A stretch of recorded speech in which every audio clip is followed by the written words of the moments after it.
After months of intense and sometimes publicly acrimonious negotiations, an education spending plan is now in place and work on the state budget can now begin to move forward in earnest, with a regular session set to end a week from Friday on May 26th. Jason Doyle joined us from our OETA studio in the Capitol with more on this long-awaited compromise. Jason. The compromise would put an additional $625 million into public education over the more than $3 billion budget it currently has. It gives more than $150 million in private school and homeschool tax credits. And while Republicans are praising the agreement, the Democrats wish more was done. This is a big day. This is a big day. With that, the weeks-long standoff over education funding in Oklahoma is over. Simply put, today, kids win, parents win, and teachers win. This is a big day for education, regardless of the means. This is a historic education package for our state that is going to raise the overall investment in the state's education over the last 5 years that will exceed the previous 25 years. You're seeing historic investments in education, over $600 million in additional funding into education, which is just amazing. Here is how the additional public education funding will work. Of the $625 million, $500 million will be added to the education funding formula, which distributes the money to public school districts around the state. That additional money includes teacher pay raises.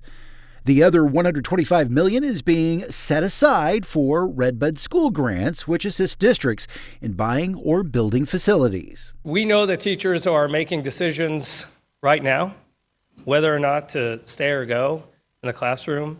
And so this will be effective by next school year. Out of the $500 million going into the education funding formula, schools must use $286 million for teacher pay raises. Those raises will be $3,000 to $6,000 and will depend on the level of experience. And they include certified staff, not just classroom teachers. And it's not only every teacher, it's every certified personnel in the state of Oklahoma. So there's a statutory definition of what certified personnel is. And so our total dollar amount, $286 million, is inclusive of every certified personnel in the state of Oklahoma. Outside of public education funding, the plan is to start providing tax credits to parents of private school and homeschooled students. For the next school year, the state will provide an opportunity for parents of private school students to receive $5,000 to $7,500 in credits, depending on income level. The minimum tax credit for any income level is $5,000. For homeschool parents, there are no income requirements, but they can only receive up to $1,000 in tax credits if they have the receipts for education-related expenses. The tax credit program has a cap too, which will be raised each year through 2026. There's a cap on that graduates $150 million, $200 million, and $250 million where it is capped. And then a future legislature can look at that if we start butting up against that cap. When the House passed the private and homeschool tax credit bill, House Speaker Charles McCall used a special procedure to keep the measure from going to the governor during the impasse over funding. Once the education funding package is approved, he'll release the bill. Yes, we will be forwarding the tax credit bill to the governor upon passage of this public ed funding. The legislature also is setting aside money for paid maternity leave. Paid 6 weeks maternity leave, that's part of the package that was really important to the House and the Senate, that we got that across the finish line. That part of the plan won praise from House Democrats. Maternity leave is huge, and I believe everyone up here has supported that. That's one of the positive pieces.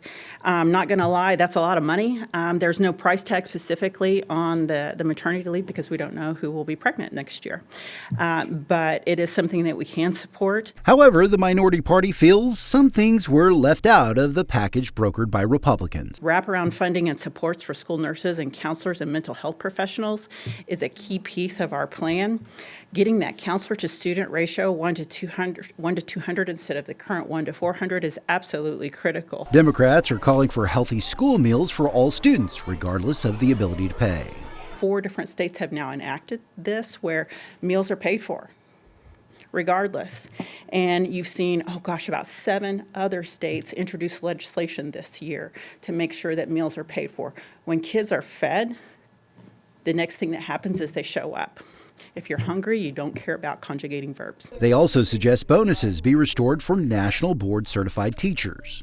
Any teacher you ever met that you can hire that's national board certified, you follow them out into the parking lot and you hire them on the spot because they come with the training and the background and the proven know-how to get things done in the classroom. Republicans did give school districts some choice as to what to do with the extra funding outside of the teacher pay raises.